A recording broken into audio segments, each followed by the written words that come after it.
Hi hello welcome back to റാൻസി യൂട്ടി channel. So മക്കളെ, എന്തൊക്കെയുണ്ട് വിശേഷം? നിങ്ങൾ എല്ലാവരും കമന്റ് ബോക്സിൽ ഞാൻ ഫസ്റ്റത്തെ വീഡിയോ ഇട്ടെന്ന് മുതലേ നിങ്ങൾ ചോദിക്കുന്ന ഒരു യൂണിവേഴ്സിറ്റിയാണ് യൂണിവേഴ്സിറ്റി ഓഫ് ഡൽഹി.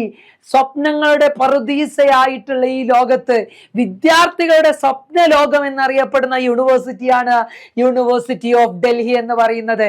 ഇന്ത്യ എന്ന രാജ്യത്ത് അതിൻ്റെ തലസ്ഥാന നഗരിയിൽ അഥവാ ഡൽഹിയിൽ വളരെ ഗംഭീരമായി 1922 സ്ഥാപിതമായിട്ടുള്ള യൂണിവേഴ്സിറ്റിയാണ് യൂണിവേഴ്സിറ്റി ഓഫ് ഡൽഹി അഥവാ ഡൽഹി യൂണിവേഴ്സിറ്റി എന്നറിയപ്പെടുന്ന DU അല്ലെ. മലയാളി വിദ്യാർത്ഥികൾ, ഏറ്റവും കൂടുതൽ മലയാളി വിദ്യാർത്ഥികൾ അവരുടെ ഡിഗ്രി പഠനത്തിന് വേണ്ടി ആശ്രയിക്കുന്ന ഇന്ത്യയിലെ ഏറ്റവും നമ്പർ 1 എന്ന് തന്നെ പറയാവുന്ന ഡിഗ്രി കോഴ്സുകൾ ഓഫർ ചെയ്യുന്ന യൂണിവേഴ്സിറ്റിയാണ് നമ്മുടെ സ്വന്തം യൂണിവേഴ്സിറ്റി ഓഫ് ഡൽഹി അഥവാ DU എന്ന് പറയപ്പെടുന്നത്. ഞാൻ പറഞ്ഞല്ലോ, 1922 നമ്മുടെ ഡൽഹി യൂണിവേഴ്സിറ്റി സ്ഥാപിതമാവുന്നത്. ഡൽഹി യൂണിവേഴ്സിറ്റി സ്ഥാപിതമാവുന്നതിന് മുമ്പ് തന്നെ ഈ ഡൽഹി യൂണിവേഴ്സിറ്റി എന്ന് പറയാൻ നമുക്കറിയാം, ഈ ഡൽഹി യൂണിവേഴ്സിറ്റി മറ്റു യൂണിവേഴ്സിറ്റികളെ പോലെ അല്ലാത്തതിനുള്ള കാരണം എന്ന് പറയുന്നത് ഈ യൂണിവേഴ്സിറ്റിയുടെ കൂടെ തന്നെ കുറെ കോളേജ് അഥവാ അഫിലിയേറ്റഡ് കോളേജുകൾ ഉണ്ട്. നമ്മൾ യൂണിവേഴ്സിറ്റി ഓഫ് കാലിക്കറ്റ് എന്ന് കേട്ടിട്ടുണ്ട്. അതിന് കീഴിലുള്ള കുറെ കോളേജുകൾ നമുക്കറിയാം. Kozhikode government arts and science college, മിജന്ത അല്ലെ. അത് കഴിഞ്ഞതിന് ശേഷം നമ്മൾ പഠിച്ച് മറ്റൊന്നാണ് മലപ്പുറം ഗവൺമെന്റ് കോളേജ് ഉണ്ട്, ഷാഫി കോളേജ് ഉണ്ട്, ഫറൂഖ് കോളേജ് ഉണ്ട്, ദേവഗിരി കോളേജ് ഉണ്ട്. ഇത് രണ്ടും ഓട്ടോണമസ് ആണെങ്കിൽ പോലും കാലിക്കറ്റ് യൂണിവേഴ്സിറ്റിക്ക് കീഴിൽ വരുന്നതാണ്. അങ്ങനെ കുറെ കോളേജുകൾ ഉണ്ട്. അതുപോലെയാണ് യൂണിവേഴ്സിറ്റി ഓഫ് ഡൽഹി എന്ന് പറയുന്നത്. ഈ ഡൽഹി യൂണിവേഴ്സിറ്റിക്ക് കീഴിൽ ഏകദേശം ഐ തിങ്ക് 91 കോളേജുകൾ ഈ ഡൽഹി യൂണിവേഴ്സിറ്റിക്ക് കീഴിൽ അഫിലിയേറ്റഡ് ആയിട്ടുണ്ട്. സോ ഡൽഹി യൂണിവേഴ്സിറ്റി സ്ഥിതി ചെയ്യുന്നതിന് മുമ്പ്, അതായത് സ്ഥാപിതമാവുന്നതിന് മുമ്പ് തന്നെ 1004 കോളേജുകൾ അവിടെ ഓൾറെഡി ഉണ്ടായിരുന്നു. അതായത് പഞ്ചാബ് യൂണിവേഴ്സിറ്റിക്ക് കീഴില് Saint Stephen college, Hindu college, Zakir Hussain college, Ramjas college already സ്ഥാപിതമായിട്ടുള്ള കോളേജുകളായിരുന്നു. ഇവയെല്ലാം കൂടി കൂട്ടിച്ചേർത്ത് ഇന്ത്യയുടെ ഡൽഹിയില് നോർത്ത് ആൻഡ് സൗത്ത് റീജിയനിലായിട്ട് സ്ഥിതി ചെയ്യുന്ന യൂണിവേഴ്സിറ്റിയാണ് യൂണിവേഴ്സിറ്റി ഓഫ് ഡൽഹി എന്നറിയപ്പെടുന്നത്. ഡൽഹി യൂണിവേഴ്സിറ്റിയെ കുറിച്ച് പറയുകയാണെങ്കിൽ കൂടുതലൊന്നും ഞാൻ പറയേണ്ട ആവശ്യമില്ല. ഏകദേശം 4 ലക്ഷത്തോളം വിദ്യാർത്ഥികൾ അവരുടെ UG, PG, MPhil, PhD പഠനത്തിന് വേണ്ടി ഉപയോഗിക്കുന്ന യൂണിവേഴ്സിറ്റിയാണ് യൂണിവേഴ്സിറ്റി ഓഫ് ഡൽഹി എന്ന് പറയപ്പെടുന്നത്. NIRF റാങ്കിങ്ങില് 11th പൊസിഷനിലാണ്, 11ാമത്തെ പൊസിഷനിലാണ് യൂണിവേഴ്സിറ്റി ഓഫ് ഡൽഹി വരുന്നത്. ഏകദേശം ഡൽഹി യൂണിവേഴ്സിറ്റി ക്യാമ്പസിൽ 86 ഡിപ്പാർട്ട്മെന്റുകളും 91 കോളേജുകളുണ്ട്. എത്രയാ? 86 ഡിപ്പാർട്ട്മെന്റും അതുപോലെ 91 കോളേജുമാണ് ഡൽഹി യൂണിവേഴ്സിറ്റിക്ക് കീഴിലുള്ളത്. ഇതിൽ പ്രത്യേകം പറയുകയാണെങ്കിൽ ഗേൾസിന്, അതായത് രക്ഷിതാക്കൾക്ക് പേടിയുണ്ടാവും. തലസ്ഥാന നഗരി ഡൽഹിയിലൊക്കെ പഠിക്കാൻ വിടുമ്പോൾ എൻ്റെ കുട്ടിക്ക് എന്തെങ്കിലും സംഭവിക്കും, പ്രത്യേകിച്ച് ഗേൾസിന്റെ മാതാപിതാക്കൾക്കൊക്കെ. അപ്പൊ നിങ്ങൾ പേടിക്കേണ്ട, അവിടെ നിങ്ങളെ മക്കളെ സുരക്ഷിതമാക്കി കൊണ്ടുപോകാൻ ലേഡീസ് മാത്രം പഠിക്കുന്ന ലേഡി കോളേജുകൾ തന്നെയുണ്ട്. മിറാണ്ട ഹൗസ് പോലത്തെ, ശ്രീ ലേഡി അരവിൻ കോളേജ് പോലത്തെ കുറേ അധികം ലേഡീസ് അതായത് വിമൻസ് മാത്രം പഠിക്കുന്ന കുറേ അധികം കോളേജുകൾ ഡൽഹി യൂണിവേഴ്സിറ്റിക്ക് കീഴിലുണ്ട്. സോ നിങ്ങളുടെ മക്കൾ സേഫാണ്, നിങ്ങൾ വിട്ടാൽ മതി. മക്കളെ നിങ്ങൾ എന്ത് ചെയ്യണം? വിടണം. അവർ പോയി പഠിക്കട്ടെ. ഡൽഹിയിലും ജാമ്യയിലും അലിഗഡിലും പോയി പഠിക്കട്ടെ. പ്രധാനമായിട്ടും യൂണിവേഴ്സിറ്റി ഓഫ് ഡൽഹിയിൽ പിന്നെ പറയുകയാണെങ്കിൽ BCom കോഴ്സുകൾക്ക് കുറിച്ചിട്ട്, കൊമേഴ്സ് പഠിക്കാൻ ആഗ്രഹിക്കുന്ന വിദ്യാർത്ഥികൾക്ക് ഏറ്റവും അനുയോജ്യമായിട്ടുള്ള ഏറ്റവും ബെസ്റ്റ് എന്ന് പറയുന്ന ഇൻസ്റ്റിറ്റ്യൂട്ടാണ് Shriram college of commerce, SRCC എന്നറിയപ്പെടും. അപ്പൊ അതിൽ കൊമേഴ്സിൽ ഡിഗ്രി ആഗ്രഹിക്കുന്നവർ നിർബന്ധമായിട്ടും ഡൽഹി യൂണിവേഴ്സിറ്റിയുടെ എക്സാം എഴുതണം. നമുക്ക് പെട്ടെന്ന് ഡൽഹി യൂണിവേഴ്സിറ്റി ഓഫർ ചെയ്യുന്ന കോഴ്സുകളെ കുറിച്ചിട്ട് ഒന്ന് നോക്കിയാലോ? യെസ്, നോക്കാം. BSc ഹോണേഴ്സ്, അതായത് BSc ഹോണേഴ്സ് ഡിഗ്രിയും പ്രൊവൈഡ് ചെയ്യുന്നുണ്ട്. BSc പ്രോഗ്രാം ഡിഗ്രി ചെയ്യുന്നുണ്ട്, ഡൽഹി യൂണിവേഴ്സിറ്റി പ്രൊവൈഡ് ചെയ്യുന്നുണ്ട്. ആന്ത്രപ്പോളജി, BSc ഹോണേഴ്സ് ആന്ത്രപ്പോളജി ആണെങ്കിൽ നിങ്ങൾ ഫിസിക്സ് എഴുതണം, കെമിസ്ട്രി ഡൊമൈൻ എഴുതണം, ബയോളജിയോ ബയോളജിക്കൽ സ്റ്റഡീസോ ബയോടെക്നോളജിയോ ബയോ കെമിസ്ട്രിയോ എഴുതണം. അപ്പൊ 3 ഡൊമൈൻ ടെസ്റ്റ് പ്ലസ് എന്തുണ്ട്, ഒരു ലാംഗ്വേജ് നിങ്ങൾ എന്ത് ചെയ്യണം, എഴുതണം. അപ്പൊ ടോട്ടൽ 4 പേപ്പർ എക്സാം എഴുതണം. ലാംഗ്വേജിൽ മാത്രം അവർ കട്ട് ഓഫ് വെച്ചിട്ടുണ്ട്. 30% മിനിമം എന്ത് ചെയ്യണം, ലാംഗ്വേജ് കോഴ്സിൽ നിങ്ങൾ എന്ത് ചെയ്യണം, മാർക്ക് സ്കോർ ചെയ്യണം. BSc ഓണേഴ്സ് ബയോളജിക്കൽ സയൻസ് ആണെങ്കിൽ, നമ്മൾ സാധാരണ BSc കോഴ്സുകളാണെങ്കിൽ ഫിസിക്സ്, കെമിസ്ട്രി, ബയോളജിക്കൽ നേരത്തെ പറഞ്ഞ അതേ കോഴ്സുകൾ പ്ലസ് ലാംഗ്വേജ് എഴുതണം. BSc ബോട്ടണി ആണെങ്കിൽ നിങ്ങൾ എഴുതാൻ ഉദ്ദേശിക്കുന്നെങ്കിൽ ഫിസിക്സ് വേണം, കെമിസ്ട്രി വേണം, biology, biological study, biotechnology, biochemistry ഏതെങ്കിലും ഒരു ഡൊമൈൻ ടെസ്റ്റ് എഴുതണം. പ്ലസ് ലാംഗ്വേജ് ടെസ്റ്റ് നിങ്ങൾ എന്ത് ചെയ്യണം, അറ്റംപ്റ്റ് ചെയ്യണം.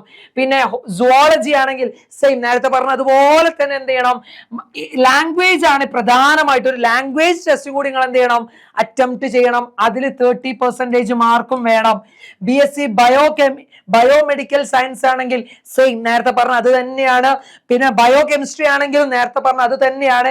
അതിന്റെ കൂടെ നിങ്ങൾക്ക് എന്ത് ചെയ്യാം, ബയോകെമിസ്ട്രി അല്ലെങ്കിൽ മാത്തമാറ്റിക്സ് അല്ലെങ്കിൽ അപ്ലൈഡ് മാത്സ് അഥവാ biology, physics, chemistry, biological studies, biotechnology, biochemistry, maths, applied mathematics plus language എന്ത് ചെയ്യണം, നിങ്ങൾ അറ്റംപ്റ്റ് ചെയ്യണം. പിന്നെ BSc ഹോണേഴ്സ് കെമിസ്ട്രി, ഞാൻ പഠിച്ച എന്റെ കെമിസ്ട്രി കോഴ്സുകൾ നിങ്ങൾക്ക് ഡിഗ്രി പഠിക്കണമെങ്കിൽ ഫിസിക്സ് എഴുതണം, കെമിസ്ട്രി എഴുതണം, മാത്സോ അപ്ലൈഡ് മാത്സോ എഴുതണം. അഥവാ ഫിസിക്സും കെമിസ്ട്രിയും നിർബന്ധമാണ്. പിന്നെ മാത്സ് എഴുതാം, മാത്സ് താല്പര്യം മാത്സിന് ഡൊമൈൻ എഴുതാം, അല്ലെങ്കിൽ അപ്ലൈഡ് മാത്സ് എഴുതാം. പ്ലസ് എന്ത് വേണം, ഒരു ലാംഗ്വേജ് ടെസ്റ്റ് അറ്റംപ്റ്റ് ചെയ്യണം. നെക്സ്റ്റ് BSc ഫിസിക്സിനും നേരത്തെ തന്നെ physics, chemistry, maths or applied maths plus ഒരു ലാംഗ്വേജ്. പോളിമർ സയൻസ് ആണെങ്കിൽ ഫിസിക്സ്, കെമിസ്ട്രി, മാത്സ്, അപ്ലൈഡ് മാത്സോ അല്ലെങ്കിൽ പ്ലസ് ഒരു ലാംഗ്വേജ് വേണം. പിന്നെ കമ്പ്യൂട്ടർ സയൻസ് ആണെങ്കിൽ ലാംഗ്വേജ് സെക്ഷൻ 1 ഒരു language plus maths or applied maths ഡൊമൈനിലെ maths plus any 2 form of section 2. അതായത് ടോട്ടൽ 3 ഡൊമൈൻ എന്ത് ചെയ്യണം, നിങ്ങൾ എഴുതണം. 3 ഡൊമൈൻ എഴുതണം. അതിൽ ഒന്ന് എന്താണ്, നിർബന്ധമായിട്ട് മാത്സ് ഓർ അപ്ലൈഡ് മാത്സ് ആവണം. പിന്നെന്തുണ്ട്, ഒരു സെക്ഷൻ 1 ഒരു ലാംഗ്വേജും.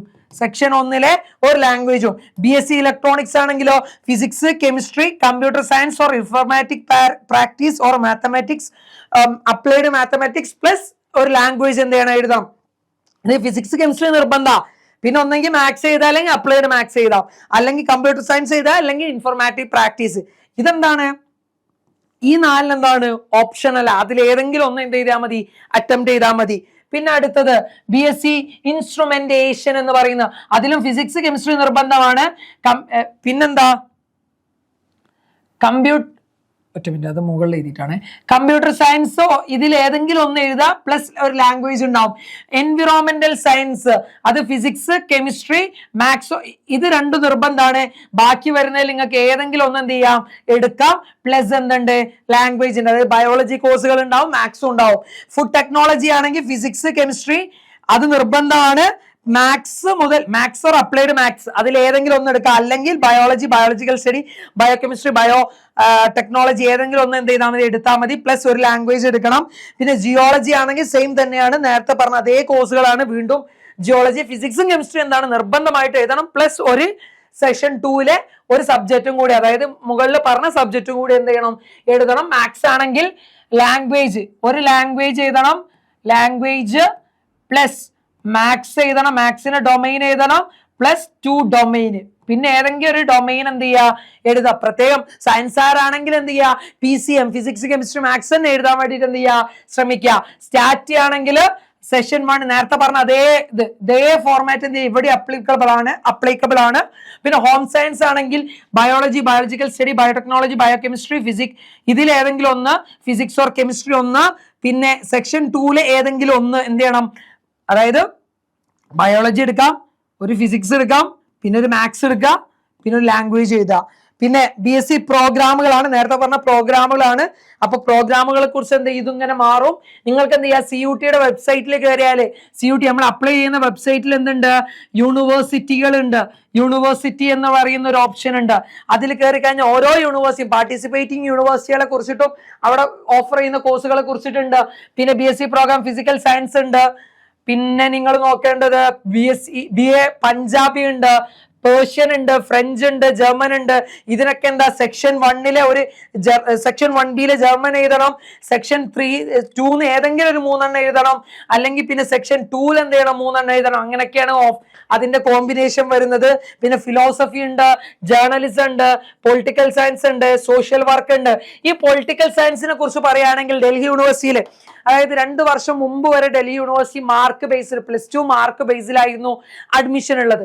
അപ്പൊ അവിടെ ഹിന്ദു കോളേജിനെ കുറിച്ച് ഞാൻ പറഞ്ഞല്ലോ, ഹിന്ദു കോളേജ് അവിടെ ഏകദേശം ഐ തിങ്ക് കോവിഡ് കഴിഞ്ഞിട്ടുള്ള കോവിഡിന്റെ ഫസ്റ്റ് ബാച്ച് 2018 ഏകദേശം 120ഓളം മലയാളികള് ഹിന്ദു കോളേജിലെ പൊളിറ്റിക്കൽ സയൻസിൽ മാത്രം പഠിക്കാൻ വന്നിട്ടുണ്ട്. എന്നാൽ അത് കഴിഞ്ഞിട്ടുള്ള പിറ്റത്തെ കൊല്ലം CUETക്ക് കീഴിൽ വന്നപ്പോ അവിടെ പഠിച്ചത് ആകെ 2 മലയാളികളാണ്. മാറ്റം നോക്കണം. എൻട്രൻസ് ടെസ്റ്റിൽ മലയാളി വിദ്യാർത്ഥികൾക്ക് ശ്രദ്ധ കുറവായതിനുള്ള കാരണമാണ് ഈ ഹ്യൂജ് ഡിഫറൻസ്. നിങ്ങൾ കേട്ടിട്ടുണ്ടോ മാർക്ക് ജിഹാദ് എന്ന് പറഞ്ഞിട്ടൊരു വിഷയം? അതൊന്നും നമുക്ക് ഇപ്പം ഒന്നും വിഷയമല്ല. ഇപ്പൊ അടിപൊളിയായിട്ട് എൻ്റെ സുഹൃത്തുക്കളൊക്കെ അവിടെ പഠിക്കുന്നുണ്ട്. നിങ്ങൾക്ക് നിങ്ങളുടെ സുഹൃത്തുക്കൾ ഇന്ത്യയിലെ പല ദേശത്ത് നിന്നുള്ള സുഹൃത്തുക്കളെ നിങ്ങൾക്ക് കിട്ടണമെങ്കിൽ ഡൽഹി യൂണിവേഴ്സിറ്റി സ്വപ്നം കണ്ട് തന്നെ എന്ത് ചെയ്യുക, പഠിക്കുക. പിന്നെ സോഷ്യോളജി ഉണ്ട്, മൾട്ടിമീഡിയ ആൻഡ് മാസ് കമ്മ്യൂണിക്കേഷൻ ഉണ്ട്, ബിവോക് പ്രോഗ്രാമുകൾ ഉണ്ട്, ബികോമുകൾ ഉണ്ട്. ബികോം ഞാൻ പറഞ്ഞു, ബികോം പ്രത്യേകം ശ്രദ്ധിക്കുക. സെഷൻ 1 ഏതെങ്കിലും ഒരു ലാംഗ്വേജ് എഴുതണം, പിന്നെ മാത്സിൽ ഏതെങ്കിലും എഴുതണം, അക്കൗണ്ടൻസി എഴുതണം, അല്ലെങ്കിൽ പിന്നെ സെഷൻ 2 2 ടെസ്റ്റും കൂടെ എന്ത് ചെയ്യണം, അതിന്റെ കൂടെ അപ്ലൈ ചെയ്യണം. ബികോം സാധാ ബികോം ഉണ്ട്, ബികോം ഹോണേഴ്സ് ഉണ്ട്, ബികോം പ്രോഗ്രാമുകൾ ഉണ്ട്. അങ്ങനെ കുറെ കോഴ്സുകൾ ഇവിടെ എന്ത് ചെയ്തിട്ടുണ്ട്, ഓഫർ ചെയ്യുന്നുണ്ട്. ഇതൊക്കെ എന്താണ്, അവിടെ ഇംഗ്ലീഷ്, അവിടെ BA ഹോണേഴ്സ് ഇംഗ്ലീഷ് ഉണ്ട്, BA സാൻസ്ക്രിറ്റ് ഉണ്ട്, BA ഇറ്റാലിയൻ ഉണ്ട്, BA ഹിസ്റ്ററി ഉണ്ട്, BA അപ്ലൈഡ് സൈക്കോളജി ഉണ്ട്, ബിവോക്ക് ഉണ്ട്, 5 year integrated programme in journalism ഉണ്ട്. അങ്ങനെ തുടങ്ങി ഒട്ടനവധി ഒരു ലോഡ് കണക്കിന് എന്തുണ്ട് കോഴ്സുകൾ ഡൽഹി യൂണിവേഴ്സിറ്റി എന്ത് ചെയ്യുന്നുണ്ട്, ഓഫർ ചെയ്യുന്നുണ്ട്. അപ്പൊ മക്കളെ അടിപൊളിയായിട്ട് പഠിക്കുക. ഡൽഹി യൂണിവേഴ്സിറ്റി ലക്ഷ്യം വെച്ച് പഠിച്ചിട്ട് ഡൽഹി യൂണിവേഴ്സിറ്റിയിൽ എന്ത് ചെയ്യണം, എനിക്ക് അഡ്മിഷൻ കിട്ടി സാറേ എന്ന് എന്ത് ചെയ്യണം, നിങ്ങൾ നിർബന്ധമായിട്ട് എന്ത് ചെയ്യണം, പറയണം. സോ അടുത്തൊരു വീഡിയോയുമായിട്ട് വരാം. Thank you.